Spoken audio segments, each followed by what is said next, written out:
Hey everybody, welcome to Comics from the Future. I'm Andy. I'm Matt. We're here with Infinity Flux Comics out of Chattanooga, Tennessee, and this is our big show where we show you some of the biggest and best books that you can pre-order from us by this weekend. So head on over to infinityflux.net and start placing your pre-orders for all these awesome books. Your pre-orders are due Sunday by 6 o'clock if you are pre-ordering from us. Check with your own local store if you're ordering from them.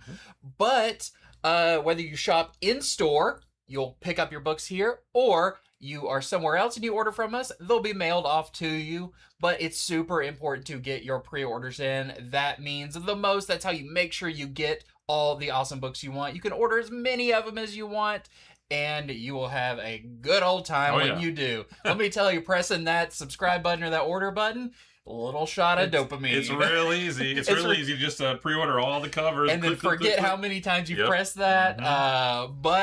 Anyways, this is an interesting week of books because if you watch our Wednesday show, our Comics to Pre-Order in a Flash video, which is kind of a truncated version of this, quite a bit has changed since then. Some of the bigger books like The Absolute, Cassandra Cain has been pushed, I think, a week or two on the FOC, as well as a couple other books. So you may see a difference between the Wednesday show and this show. But if you already pre-ordered those, don't worry about it. Your pre-orders still count.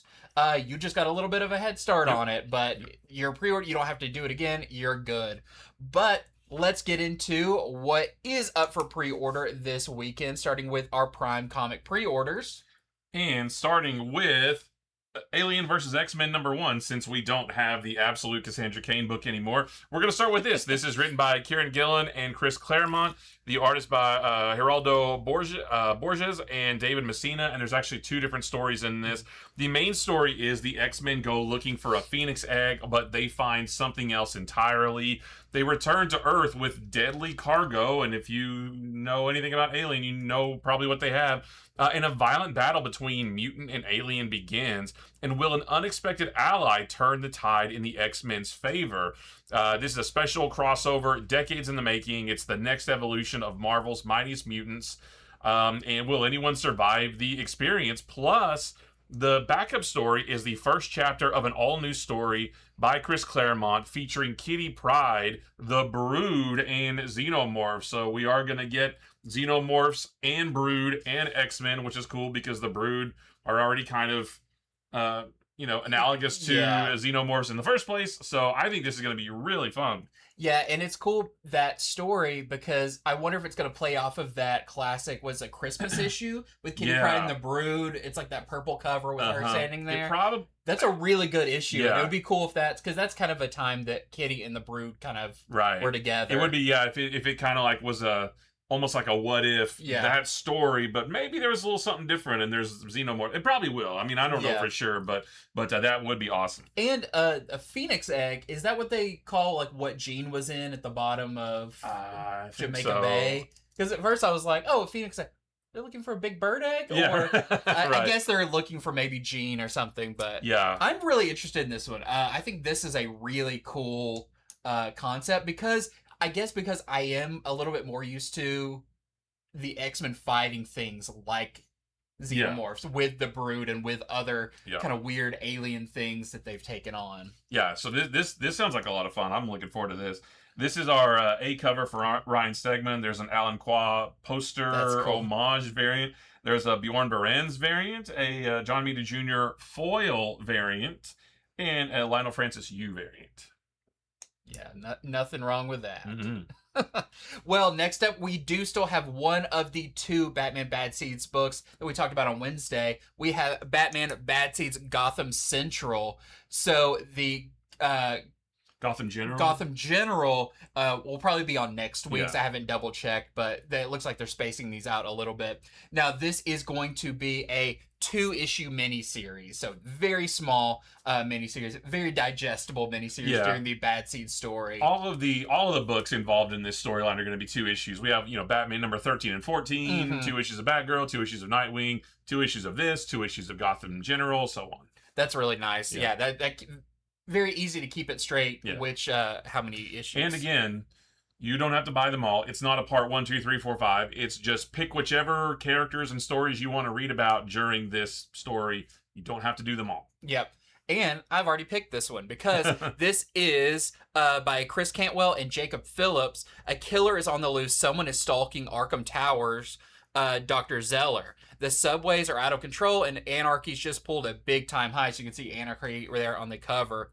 With Vandal Savage diverting the GCPD's resources to a single-minded war against Batman and the Bat family, trying to stop Poison Ivy while evading the GCPD. There's almost no one left to do actual police work. Looks like Officers Gordon and Espinoza have their work cut out for them. There's no better than cop name than Espinoza. Yeah.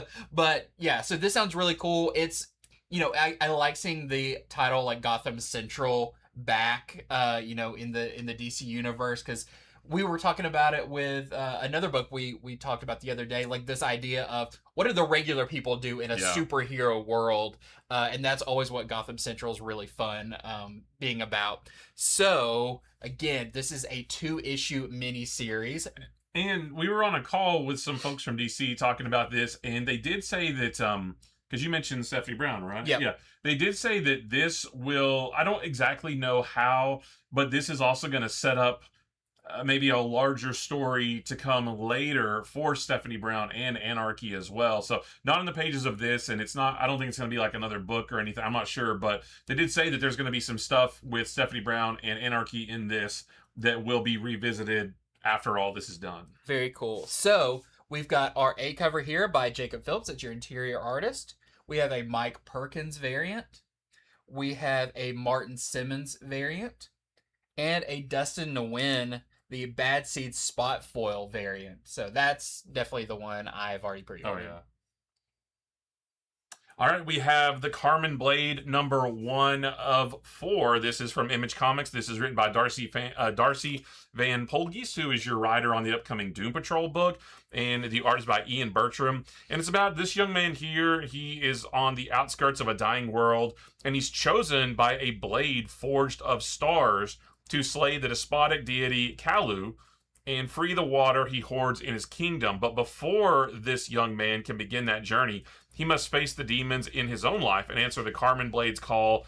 Art thou he who taketh me in hand? Art thou he who shall slay a god? So this sounds a little bit like some dark fantasy stuff. This sounds a little bit maybe like something you'd see in like a fantasy anime. Mm-hmm. You know, young boy on a quest and has to sort of learn about and accept his destiny, that kind of thing. So yeah, another fantasy book is always a good thing. This is the Ian Bertram A cover, so that's your interior artist. And Ian Bertram has this cover as well. Oh, if he rides a big old Fenris wolf or something, that's going to be cool. Well, next up, we have Amazing Venom number 1. So this is your, I forgot what he was introduced in.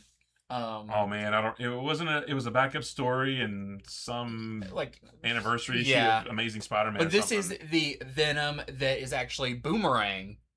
That got the symbiote. So this is going to be by Jordan Morris and the artist by Luke Ross. When last we left the red and blue symbioted Fred Myers, formerly Boomerang, now Comeback. So I guess Comeback is his symbiote name? I guess. He was trying to keep his life uncomplicated. The last thing he wanted was to get caught up in the symbiote nonsense of Hela and Knull's war over Earth. But the best laid plans of saps and symbiotes often go awry. Now in the fallout, Fred and his symbiote Passenger, which we have seen Passenger throughout a lot of the symbiote stuff, find themselves on a mission way, way, way more complicated than your average Venom ring can handle. So if you like that, I think it was just a one-shot. I think we saw him in one thing, and then he had a one-shot issue. Maybe. Because we were questioning like, oh, this is going to be Mary Jane, but turns out it wasn't. Oh, the backup story was Peter Brock. Oh, yeah. And remember, it was like the Peter Parker, Edward Brock, like hybrid in another universe. But then that's the backup story. But then we got this guy in a one shot. Yeah. I think he's okay. Even though he looked just like that. Right. But if you want to know more about this new symbiote, which is kind of 10 levels of crazy on top of each other, check this one out. I still really like the costume design. I think that's really cool. We've got our A cover here. We have an Eric Larson homage cover, which that's awesome. We have a Luke Ross cover, a Matteo Lolly foil variant, and a Ryan Brown variant. Next up is Marvel Mangaverse Arcane Avengers #1. This is written by Ashley Allen, and the art is by Mirka Andolfo. And this is going to focus on this story's version of the Winter Soldier. He gets recruited by the 10 heads, and he's forced to undergo magical experimentations. He's going to lead a reluctant squad of sorcerers, including Bloodline and Wiccan, to defeat and imprison demonic yokai for their captors' nefarious purposes. As a new wave of yokai incursion stretches resources thin, will this be the opportunity that Bucky Barnes needs to make his escape and finally be free? Or will the reappearance of his former childhood friend Hawkeye throw everything into disarray? So we get some like spy espionage characters along with some magical characters, and it's in a fantasy manga world. So this should be really cool. There's a few of these coming out. None of them have come out yet, but I think this is maybe the second or third one we've talked about. So yeah, I mean, this sounds fun. This is the A cover, and there's a Ryan Gonzalez cover. Well, next up we have Spawn 77. This is, of course, a new one in the Spawn universe, or I guess it's almost like an Elseworld Spawn universe. Yeah, I was wondering if this is like, is this who Spawn was before Al Simmons became Spawn, or maybe not? I don't know. Well, here's what it says, and it actually doesn't tell us much about the story, but this is, of course, written and drawn by Mark Spears, so I know there's some Mark Spears fans out there, and you'll be excited for this, because he does the writing and the interior art. It says, in 1977, a young artist had his first ideas for a character he would name Spawn. That man was Todd McFarlane, which is all true. Now, 49 years later, Spawn is in an international sensation that has spawned, pun intended, a movie, toys, games, and an animated series. It's been translated to over a dozen languages with fans across the globe. None of that tells us about what this book is about. Right. We all know that about Spawn. Now, in collaboration with acclaimed artist Mark Spears, Todd McFarlane brings a vision of his original idea to the Spawn universe, a completely new and exciting take on the fan favorite character. Says a wickedly different version of Spawn starts here. So I mean, if I was to guess, I would say this is almost like a alternate universe version of the thing, based off of Todd McFarlane's original design for the character, which was way more superhero-y. So I'm not sure. We'll have to see when we get it. But I also believe this is only going to be 3 issues, so it's a pretty short miniseries. But we've got our A cover here by Mark Spears. We have a Mark Spears and Todd McFarlane variant, so I think McFarlane just inked over the top. We have this one I really like. I like this one, yeah. This is the Todd McFarlane original 1977 update variant. So he redrew his original sketch, which you can see that original sketch all over the place. They even did a figure based on this. We have an Emma Rios variant and a blank sketch cover. And next up, we have Batman and Robin, Year 1, Dynamic Duos, #2. And in this one, Robin has successfully infiltrated the gang of kids that are terrorizing Gotham. They're known as the Wolf Pack. In order to gather intel, he'll need to get even closer and prove his worth to the person in charge of the group, which may be that character on the cover, if you can see who that is. I won't spoil it, but it's right there. But will Robin have to break Batman's code in order to do it? So still don't quite know what the overall story of this is going to be. Issue #1 of this that came out this week, fantastic, but it was a bit of a setup, and I don't really know where the story's going to go yet. But it does involve that character on the cover there, and I'm really excited for that. So this is the Chris Somney A cover. There's a David Talaski cover, a Duncan Figueredo variant. Adrian Gutierrez has a cover. That's your world's finest artist right there. And a Greg Capullo and Sandra Hope Dark Knight. Is that Dark Knight Returns? Is it one of the Dark Knight Returns for it? Yeah, okay. I guess the only thing is the logo. The logo and kind of the cobwebs on everything, but it's just a cool Capullo cover. Oh, it's down there. Yeah. Yep. Well, next up, we have our next one-shot in our Hellraiser Resurrection series they're doing. A series of one-shots spotlighting different Cenobites from the Hellraiser universe before we get a new miniseries or ongoing series coming up later this year. And this one is Hellraiser Resurrection's Hell's Council #1 by Nero Villagalos, O'Reilly, and Francesca Siragia. And this one is spotlighting Butterball, our character on the cover there. Butterball was believed to be dead, but that was just the beginning. A new era of ecstasy and agony begins here for Hellraiser. We saw the fall of Butterball at the end of Hellbound Hellraiser 2. Now we'll witness his rise as the wounded Cenobite is taken in by a mysterious do-gooder who slowly nurses him back to health, all while worming her way into his brain and maybe even his heart. So, is Butterball the hero of the story, or is the woman he's falling for?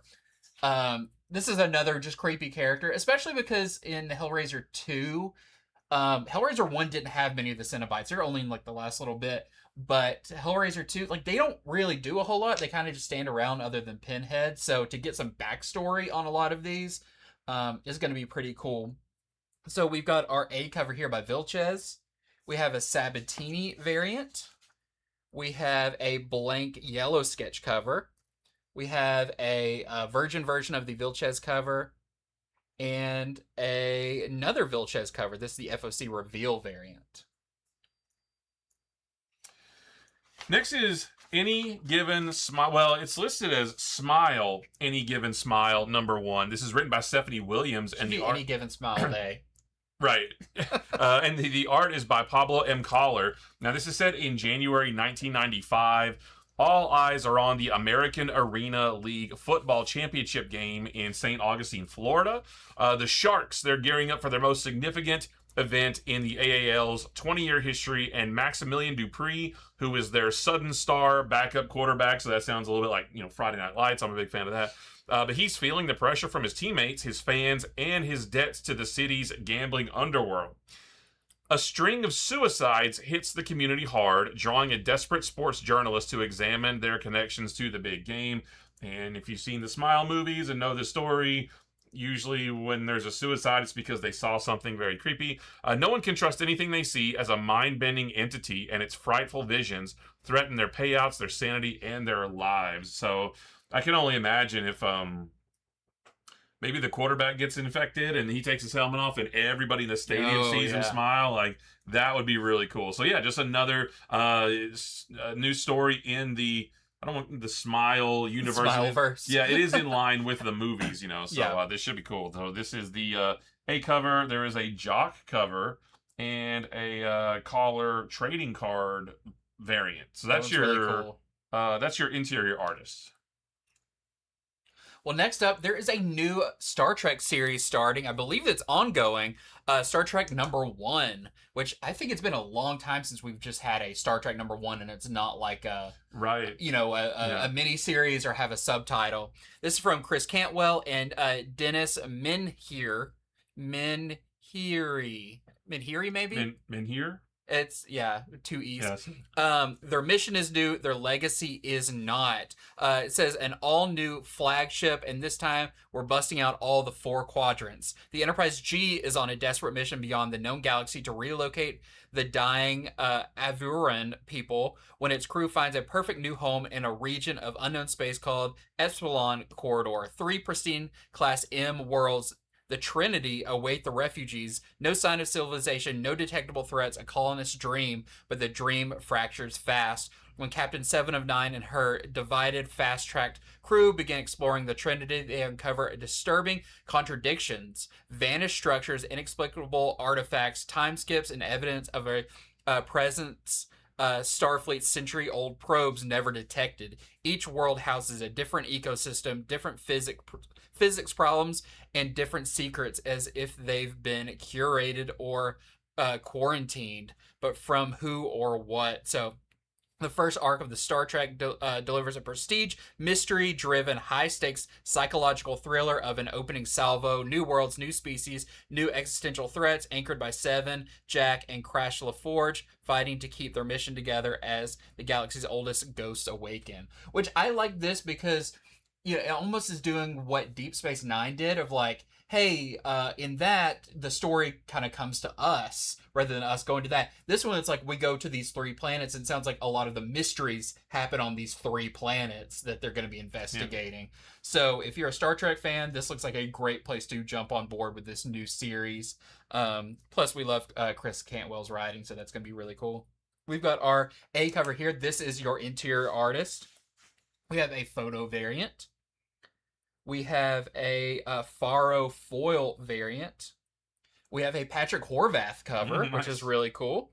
We have a blank sketch cover and a Beale's Local Comic Shop Day variant. So that will be available on Local Comic Shop Day, but I do believe it's still up to pre-order. Nice.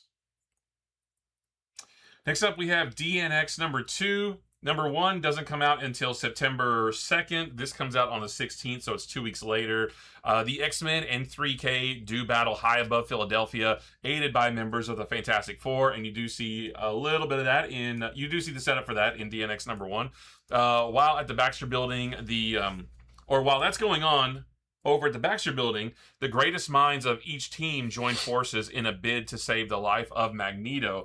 And there's a big discussion about that in the first issue as well. But while the X-Men bring war to their enemies for the last time, the chairman has a last resort. And, you know, the chairman is, I guess, like mainline beast, you know, who sort of went bad during the Krakoan era. And he's been around in this run of Jed McKay's X-Men for a while now. We got to read DNX number 1 a couple weeks back. We loved it. So, you know, it might be a little bit hard to jump onto if you haven't read Jed McKay's X-Men and you also haven't read Age of Revelation, because this is kind of the culmination of all that. But if you want to, you can just jump on and try it anyway, because the Fantastic Four are part of it. There's really good artwork, some good action, some good conversations between some different characters and about what they want to do versus what they should do and that kind of thing. So we really, really liked DNX number 1, and I'm very much looking forward to this. I'm really interested if this is about bringing Magneto back, because, you know, he's been they've had different theories about what's wrong with him. What if we bring him back and he's back to being a big villain? I think that would be awesome. Really cool. Yeah. You know, maybe this is setting the stage for a new kind of classic era of X-Men. And this is not a big line-wide event. This is only confined to, there's going to be DNX numbers 1 through 5. That's your main line book. And then this is only also going to touch a few issues of X-Men and a few issues of Fantastic Four, and that's it. There's no tie-ins. None of the other X-Men books are going to figure into this. It's just these few books. So we really, really like the first one, and very excited for this. So this is the A cover. There's a Di Cruan variant, a Federico Vincentini 5-part connecting variant, and a Tony Daniel variant. Yeah, just have to reiterate, number 1 is great. It is. You know, we won't be able to talk about it for a while, but you know, I was not that I thought it would be bad, but when I got done, I was like, I really like that. I thought it would be like pretty good, but you know, it is tied in with these other series. But when I got done with it, I immediately was like, I want to read this next issue. So can't wait for this. Well, next up, we have big event check-in, because believe it or not, there's quite a few going on at this point. So we're going to kick it off with Kingdom of Zod, Part 5 and Supergirl issue 17. And this sounds crazy because, you know, we've only got the first 2 parts. And this, I don't know how we get here, because in this one it says Ursa and Supergirl are on a time-traveling battle to Krypton's past. They must be careful not to get lost in time, or worse, rewrite it. How did they get to time travel and all that? I have no idea. How is Ursa alive? Yeah. You know, after just the first 2 parts, she's dead, and she's been dead for a while now. So how does that happen? Yeah, there's going to be a lot going on in this Kingdom of Zod story. Part 3 is next week, I believe. Superman Unlimited, I believe. And then Part 4 is mainline Superman, and that's the week after, I think. And then we're back to we're back around, so this is your A cover by Lucas Meyer, which is really nice. We have a Carl Kerschel variant. We've got a Joe Quinones variant. And a Mark Spears Kingdom of Zod foil variant. And then we have Action Comics number 1102, which is Kingdom of Zod Part 6. And in this one, young Clark Kent is trapped in Krypton's past, forced to witness a world he never knew for the first time. His only hope of getting home is to break Supergirl out of Zod's prison, which sounds like what you said a minute ago. But the present day is not any safer. Can Steel find a cure for the spread of the K-Zone before all of the Earth is covered in kryptonite? So, yeah, things are really ramping up. It's stuff by the first 2 parts you couldn't see coming. Oh, no, yeah, this doesn't sound anything like the first 2 parts. And this comes out, just like this week, both of these come out on the same day on September 9th. Okay. So you'll get 5 and 6 on the same day. So this is the Lucas Meyer connecting cover. That's your A cover. There's a Pete Woods variant, a Salvador LaRocca variant, and a Mark Spears foil variant with a young Clark Kent, Superboy. Well, next up, Avengers Armageddon issue 4, and this is going to be a big issue in this. A key moment in Marvel history as a new character takes the stage, which I'm not quite sure, because at first you're like, oh, it's going to be Colton, but he's already taken the stage. Like, we know who he is, unless he takes on a new... I mean, unless he's like... But he's only... Number 3 comes out next week, so we'll know a little bit more. But unless he's like... Maybe he defeats the Red Hulk and he's like, now it's me and I'm the Hulk Slayer. Yeah, right, or something like that. Well, it says the Marvel Universe changes forever right here and right now. The Avengers are torn apart as a shocking character makes their debut, setting the stage for November's Avengers #1. So, yeah, this sounds like this is the tipping point for Avengers Armageddon, and I can't wait to see what happens. Yeah, because in that Avengers, in the Avengers preview that was in some of the Marvel books this week, everything looked pretty normal until you get to that very last panel, and there's a bunch of, like, glowing eyes in a shadow, and there's almost like a demon hand reaching out. I have no idea what that's about, but we'll see. Is Avengers Doomsday, is it 5 issues, or is 4 Armageddon? The final issue? Armageddon, I think it's 5. Okay. I think. So who knows where this is going to end up and how we're going to get there. Wait, this is September, number 4 in September, right? And then, number 5 would be October, and then Avengers #1 in November. Okay, that makes sense. Well, we've got our A cover here. We have a Alex Ross Timeless variant. We've got a German Peralta Pixar 40th anniversary. I love the happy-go-lucky characters, and then a book called Avengers Armageddon with Lightning McQueen. We've got the Marvel Token Fighting Souls variant. And we have a Michael Cho spoiler variant. So this may be that character, or at least whatever form they take on. Yeah, I don't know what to expect. Well, the other event at Marvel right now feels a little bit weird. Well, I still don't feel like Armageddon's like a true event. But the other actual event at Marvel is Queen in Black. This is number 4. Number 3 comes out next week. So we'll talk about that on Monday. But in this one, the war between Hela and Knull gets personal. Tyr unleashes his final weapon on the beleaguered Avengers. And meanwhile, in the Baxter Building, which is getting a lot of use these days, Reed Richards investigates Codex's half-symbiote power with cataclysmic consequences. Will the end of Venom's golden era coincide with the end of planet Earth? So maybe this is where Mary Jane stops being Venom? Yeah. And I'm assuming that's what they mean by the gold, because she's got the gold. So, we'll have to see how this one goes, too. So this is the A cover. There's a Derek Chu variant and a Mike Henderson variant.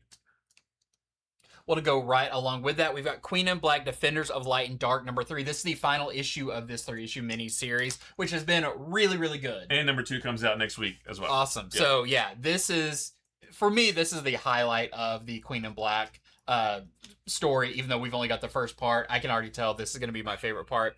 It says, the time has come for Plan B. And if you read any of Queen in Black and you heard Tony Stark and Cable talking about what Plan B is, it's something that they're very hesitant, well, at least Iron Man's hesitant to use. Cable seems like he just wants to jump straight to it. It's like it's a last resort or something. Yeah. It says, but will this desperate contingency be enough for Team Light and Dark? So, if you've been reading this is your final part of that. We've got our A cover here, and we have a Paco Diaz cover with the Nullbuster armor. And then next up, we have more Essential Comics to talk about, because, of course, there are. Yeah. Starting off with Ghost of a Ghost. This is actually in the Hellboy universe, even though it looks like a a spy thriller. This is from Mike Mignola and Chris Roberson, and the art is by Michael Avon Oeming. After being exposed to Inklidite in Giant Robot Hellboy, super spy agent Jian uses her newfound powers as part of a mysterious spy ring entrusted to investigate Inklidite stores and keep the powerful material out of the wrong hands. But just whose hands are the wrong ones is harder to determine than she thought. So it says this is like a psychedelic 60s spy-fi action series. So sounds really cool. And still within the Hellboy universe. We've got our A cover here by Michael Avon Oeming. And we have this really nice Dave Johnson variant. It's very like Nick Fury. Yeah, I was gonna say very like Steranko. Steranko, yeah. Yeah. All right, we've got a new one from Ignition Press. This is Mad Science Division, The Cold Open. So you can see this is issue 0. And they've done a few of these with some of their new books, almost like a little bit of a precursor or a prelude to the main books. So this is a number 0. So this is written by Dan Waters. The art is by Brian Level. And this is a local comic shop day exclusive, which I guess is on the 23rd. Yeah. Is it on a Wednesday? I mean, it might fall on Wednesday. Or I didn't know if it was one of those things where it's a Saturday, but I always thought it was on a Saturday, but I don't remember. I'm not positive. But it's in this story. It's no secret that Archimedes Anderson is a Nepo hire, and I guess that's him on the cover right there. He has been assigned as chief coordinator of R&D at the American arm of genetic engineering and bioweapons development company called Miyashi Smith. And everybody knows that he's here for one purpose: to slash the budget and trim the fat. And if he can cut 30% of the expenditure from the unaffectionately nicknamed Mad Science Division, he's been promised a cushy high-level job at their main headquarters. So he goes in with a move fast and break stuff attitude, but knowing absolutely nothing about the dangerous genetic experiments taking place in the division, he upsets the delicate equilibrium of the department factions and removes guardrails which protect the workers and the public, exposing them to terrible, evil experiments. In this special introductory issue featuring an all-new and exclusive story, readers and Archimedes go through orientation at the Mad Science Division together. So, sounds pretty cool. If you've ever worked in corporate America before, you know that this actually happens quite often. People come in and they don't know what they're doing and they start just breaking stuff, and then it's up to the little guy to fix it. But only in this one, the consequences are much more dire than just messing up reports and stuff like that. This is the only cover as well. Yep. Well, next up, we have a new book called Razor Gray. This is from Rocket Ship, and it is written and drawn by Nir Levy. It says the scope of Prometheus meets the wonder of 2001: A Space Odyssey. A sci-fi spectacle on an icy planet, an ambitious architect investigates alien relics. What he discovers will alter the course of human history and unleash the dangers of curiosity. And that's his art on the cover. It's a very kind of, I would almost say like Trad Moore's very like psychedelic looking stuff, but I like this idea about investigating alien relics. So looks pretty cool. We've got our A cover here, and that is the only cover. And we have Chachu number 2, and this is going to be a 5-issue series. This is the second one. It's a road trip to Sin City as Leela and her estranged Chachu set off on his missing wife's trail, and along the way they delve into the secrets of their shared family history. But will their discoveries pull them closer together or push them apart at the worst possible time? And at the end of the first issue, we actually saw where his wife went, and maybe she doesn't want to be found. I don't know. But this also is the only cover. Yep. Well, next up we have Godzilla vs. America, Godzilla vs. New York City, which I'm pretty sure we saw in 1998. 1998. Right. But this is, of course, the series where it's Godzilla stories in anthology style, written and drawn by creators from those cities. So it actually didn't list who the creators were in here, other than Nathan Fox, who does this cover, is also part of it. So if you want some more Godzilla one-off story action, check this one out. We've got our A cover here by Nathan Fox, and we have a cover here by Haspinale. Next, we have Daredevil number 7. Number 5 comes out next week. It's the end of the first story arc. And then issues 6 and this one, number 7, are a 2-part story arc. And then number 8 starts a whole new big story arc after that. So this is the second half of the 2-part story arc. And this issue 6 and 7 have Flaviano as the artist. And in this one, New York City is flooded with crime. When an invaluable piece of evidence is out in the open, it's an all-out assault on the law from New York's most dangerous mobsters and murderers. But when old friend and foe Elektra re-enters Matt Murdock's life after weeks apart, it could spell disaster for the man without fear. So I'm just loving this series. Can't wait to read the end of the story arc and see this little 2-part deal, and then just keep going. It's been fantastic. This is the A cover. There's a Flaviano 2-part connecting variant. There's a Luciano Vecchio Fall Fantasies variant. Ooh. And a Nogi-san variant. Very cool. I like that one a lot. Yeah. Well, next up, we got to talk about Emperor Aquaman, issue number 21. If you're not reading the series, I don't know what you're doing, because this is so crazy cool. I just got caught up today. I finally read issues 19 and 20 earlier today. And it's so epic. Yeah. With issue 20 that came out this week was crazy. Yeah, Aquaman fighting Poseidon. Yeah.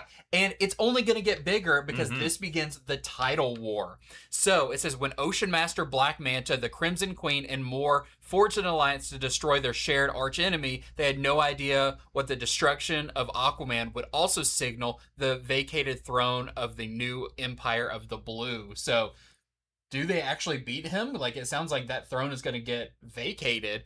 Now, a massive tidal wave offers the opening salvo to a conflict that will span all the kingdoms of the heavens themselves.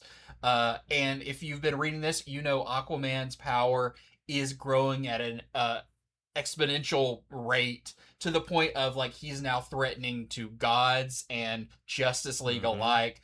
Let's just hope he stays on the side of good, but I feel like there's going to be something coming up soon. Like, I think it would almost be cool if it came in and, like, you know, Black Manta and Ocean Master started this team. They're like, we're going to stop him, and they just get decimated. Yeah. Like, they're not used to this level of Aquaman. I would love that. A whole issue of, like, everybody getting ready and gearing up and whatever, and then the beginning of the next issue wipes them out in, like, 2 pages or whatever. Because, I mean, what do you do against this Aquaman? He is so powerful.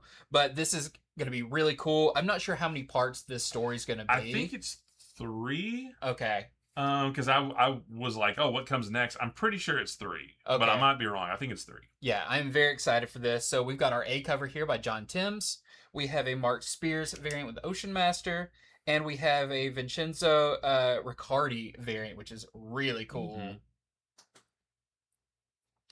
And we have Clayface Celebrity Dirt number 3. Hot on the trail of his double, Basil Carlo's investigation continues with shocking videos of a designer supplement's side effects.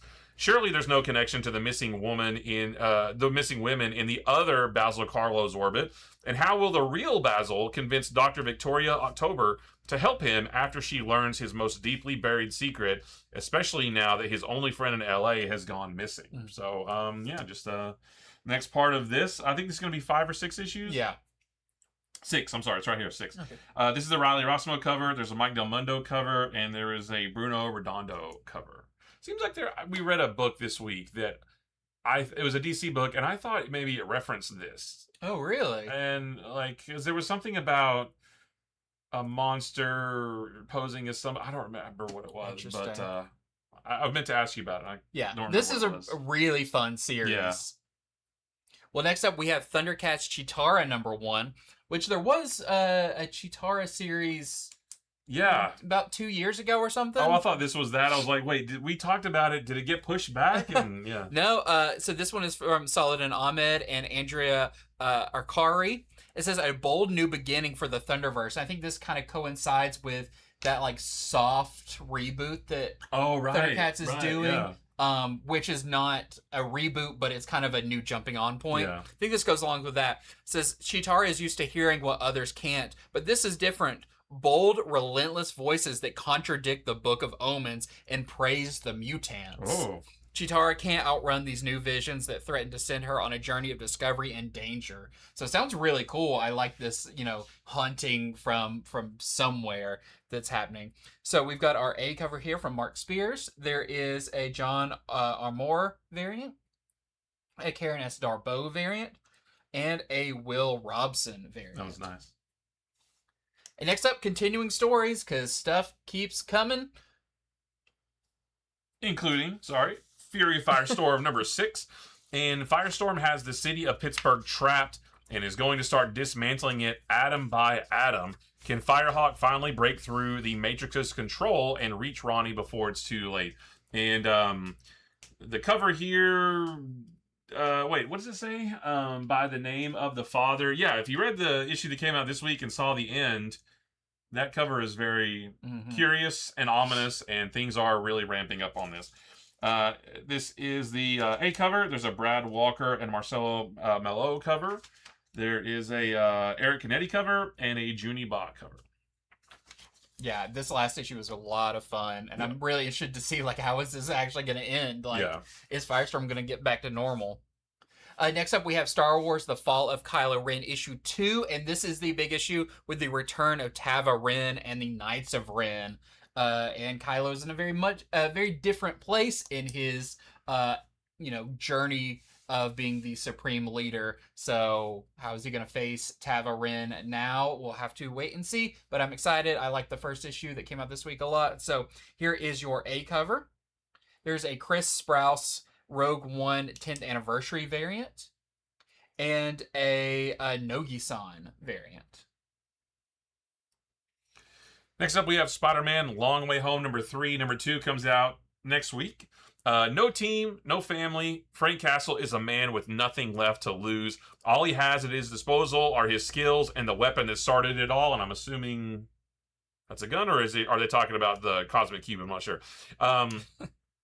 It's a weapon I guess it is. It's a weapon that serves as the perfect bait for the monster that took everything from him, and damn anyone that stands in the way of his revenge. Spider-Man may not know why S.H.I.E.L.D. wants the Cosmic Cube, and he certainly doesn't know what the Hulk wants with it, but he does know that it's too dangerous to be left in the hands of a man on the edge. The fight for the Cosmic Cube reaches its most brutal point yet. So this has been really fun because this is an out-of-continuity story.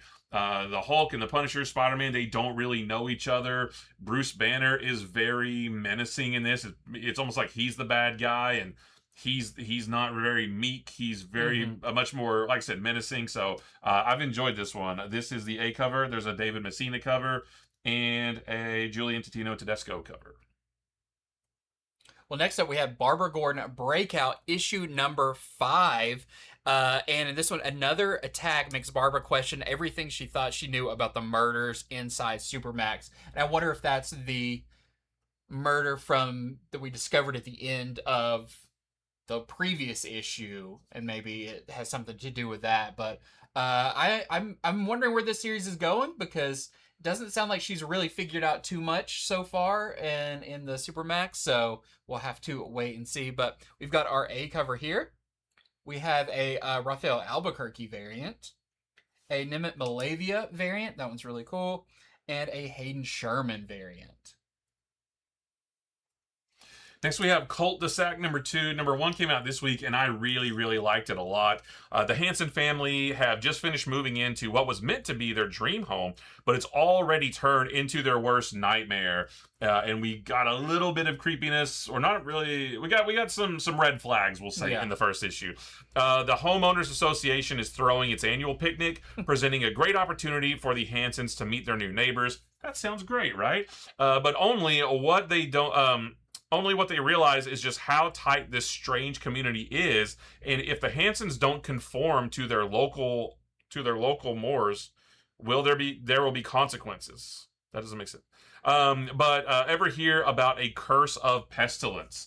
So anyway, it's this family moved into a neighborhood, and there's just like things, a couple little weird little things that you shrug off, but then there's some things that are a little bit weirder and a little bit weirder, and it just compounds after that until we get to something that looks like that right there. I really like the first issue.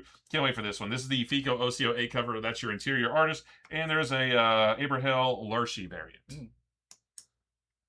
Well, next up we have Gastronomique. Number 2. Number 1 came out this week. A very interesting concept and very creepy. In issue number 2, Charlotte and Zelia's pursuit of the killer takes a steamy turn, and a vision of their next lead takes them a step closer to finding the cannibal Tarare. So, yeah, a very crazy first issue that I had to think about quite a bit to kind of put it all together, but I think I finally do understand the overall story of it, and there's some time jumps in the first issue I didn't catch right off, but starting to get it, and I am looking forward to issue number 2.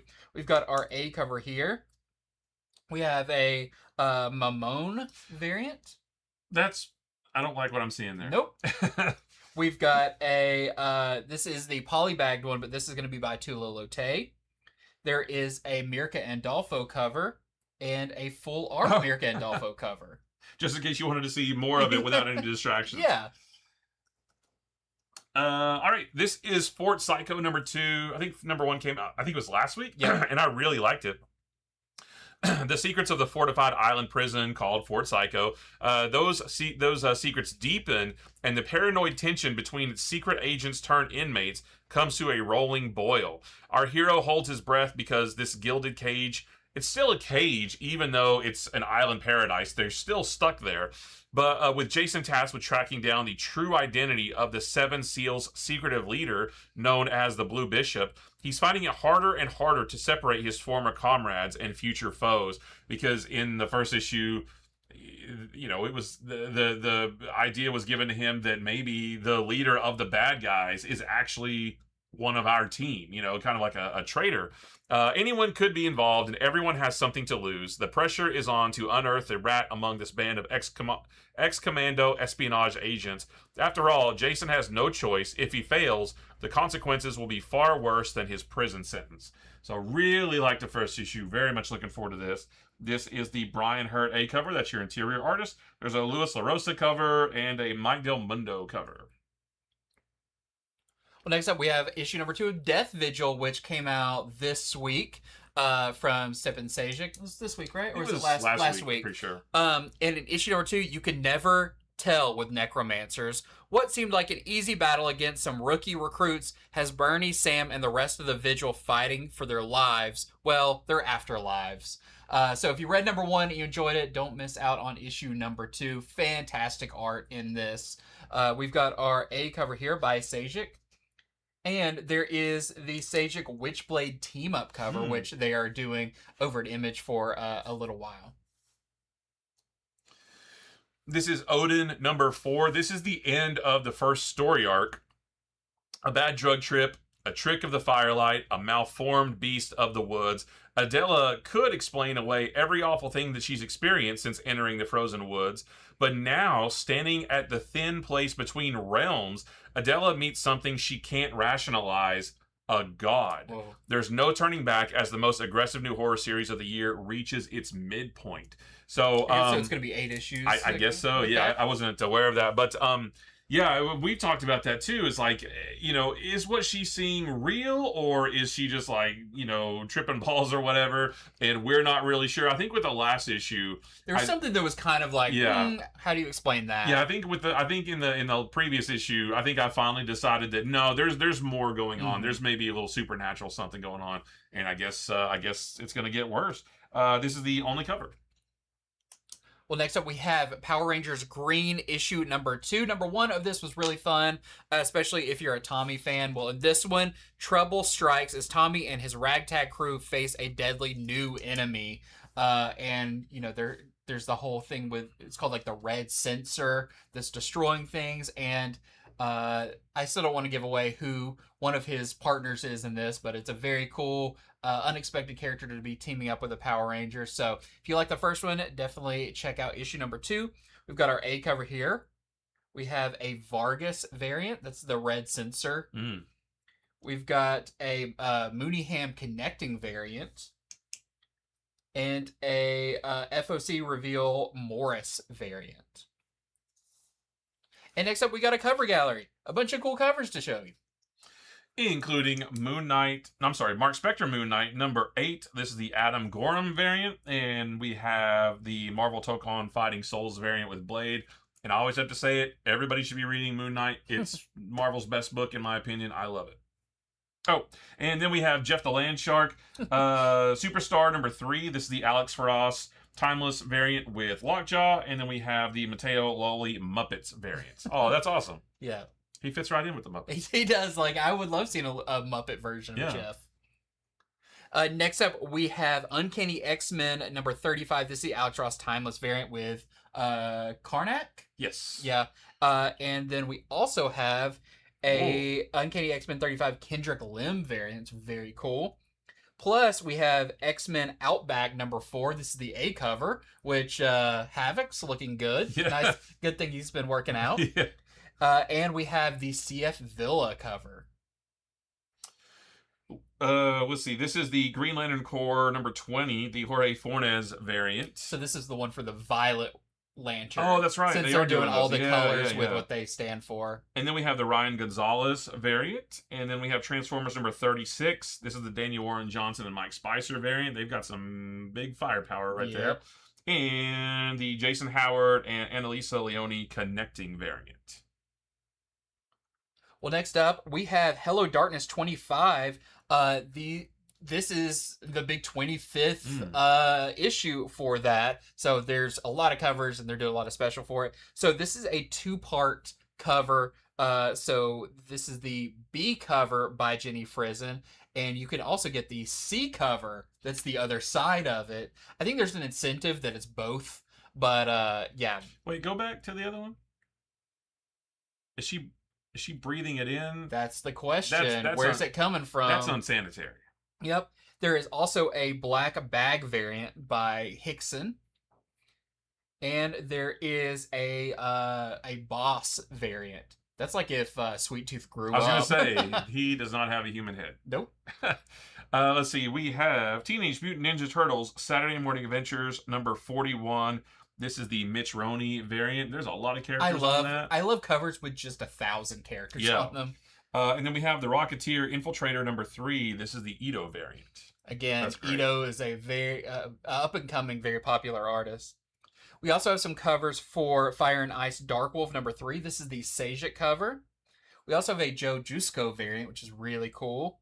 And there's a Robert Hack cover.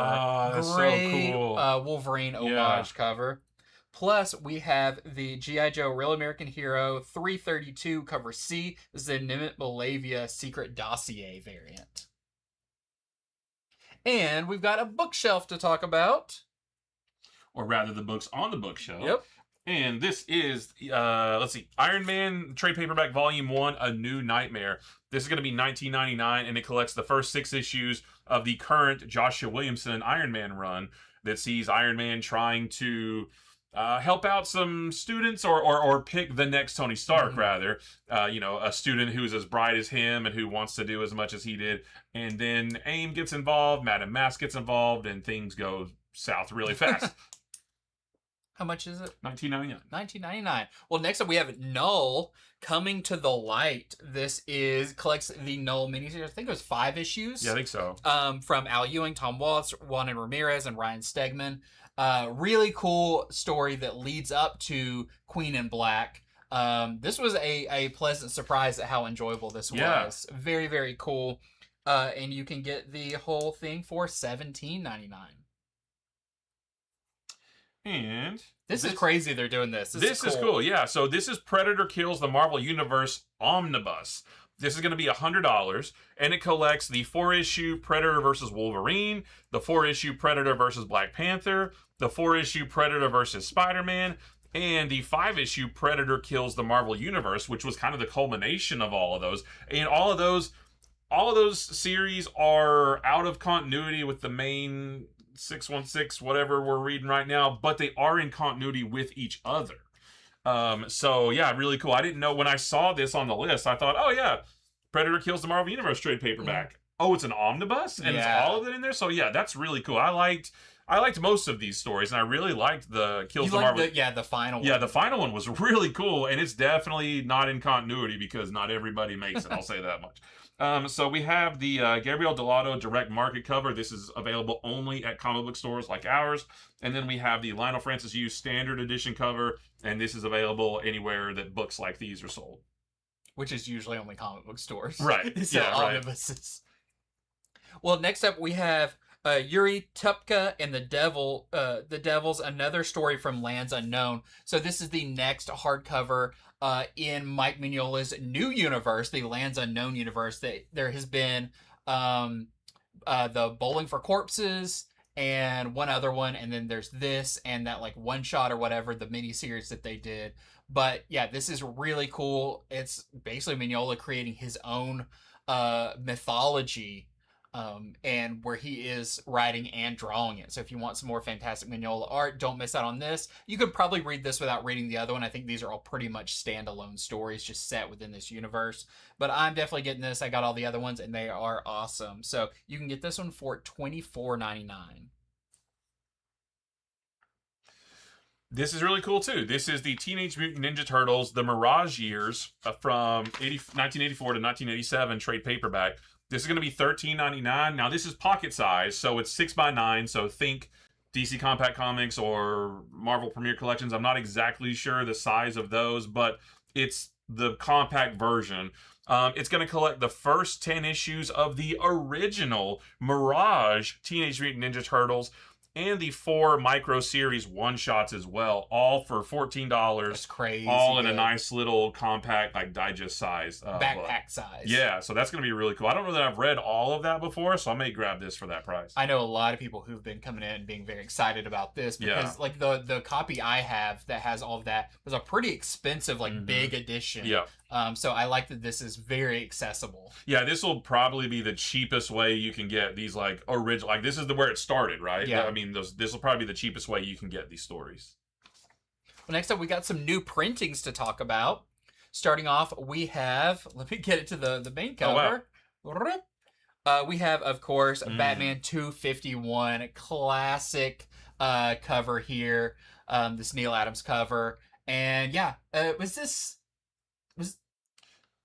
this wasn't a first appearance of a thing, was it? This is it's just a classic story. Yeah. I believe this was this the Laughing Fish story? Or that's what I was just about to say, but I didn't want to speak out of turn. But maybe the first Laughing Fish story. So we've got that, and we also have a blank sketch cover version. Is there going to be a foil? Because I might have to get that one. I think there is a foil as well. That's one of my favorite covers. And then we have DC Special number 5 Facsimile Edition. This is it's like a celebration of Joe Kubert. Yeah. But this next one we're gonna show. Yeah, so that's the A cover, and then there's an artist jam cover with a bunch of different artists working on it. So it's Adam Kubert, Andy Kubert. Some of their signatures are there. Yeah, Emma Kubert and Amanda Connor. Yeah. So you've got, like a lot of his family here. Yeah. Amanda Connor also went to the Kubert school, which I think she was pretty close with the family and everything. So you get a cool recreation by the other Kuberts. Yeah, I'm gonna have to get that just because that feels special. Yeah, very special. And then there's a blank version of that. Is this the literal opposite? It's the opposite. It's the less people. It's the nothing. Yeah. Well, next up. I wonder if that's like the I think it's the dust jacket part. This is the DC Work in Progress Batman The Dark Knight Returns #1. This is going to be one of those oversized where you see the original artwork. There you go. There's your answer to the question, which way is he facing when he's jumping. That's actually really interesting. Yeah. It's like there's the proof right there. Yeah. Because that's the original artwork, right? That's the original artwork, of course. So you can see Frank Miller's original pencils and inks in this. And I'm not sure if it has any like bonus stuff, but it's just kind of the raw version of that, uncolored and everything. You can see all the bonus little marks on it. So this is going to be $14.99. So, and this is oversized, right? Yeah, these are like I want to say like they're extra tall and wide, Okay. so you can see the art a little bit better. And then we have there's a lot of wraparounds on this one. Wraparounds. And but I like that's great. This is Dork number 1, the 7th printing. Yep. Which is crazy. I mean, we do have, Absolute Batman has a dozen printings and Transformers has a bunch, but and not that Dork doesn't deserve it, but like normally books like this don't get this many printings, but this one has been so phenomenal, so good. People are still wanting it. So if you haven't read this, I highly recommend grabbing this. This whole series has been so much fun, and it's only getting better. I did not get a chance to read this week's, though, and that really kind of bummed me out. But the 7th printing of number 1. And I love that they're different covers. Yes. That makes it more likely that I would get another printing. Yeah. And check this out. This is G.I. Joe, Real American Hero 330, the 3rd printing, A cover from Chris Mooneyham. This was of course, the issue that in the last couple of pages brought in Lara Croft Tomb Raider. Even though she's not in the series, it was kind of a setup for the new mini-series that they're going to be doing. But, of course, everyone rushed out and wanted to get this kind of... It's not the first appearance of Lara Croft. She's been in comics for a long time, but the first in a crossover with G.I. Joe. And the first time, she's been around in a while. Yeah. So this is really, really cool. Of course, this is homaging the classic card backs of the... Can we get that figures? Like G.I. Joe classifieds figure of Lara Croft on the retro card backs? You know how they have them? Oh yeah, they are doing the Lara Croft and a G.I. Joe classified.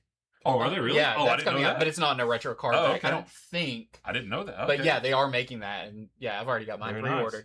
Nice. And then there's also a black and white version of the Chris Mooneyham cover, which is this week the 2nd print of this came out, which was in color. This is the black and white of the 2nd print.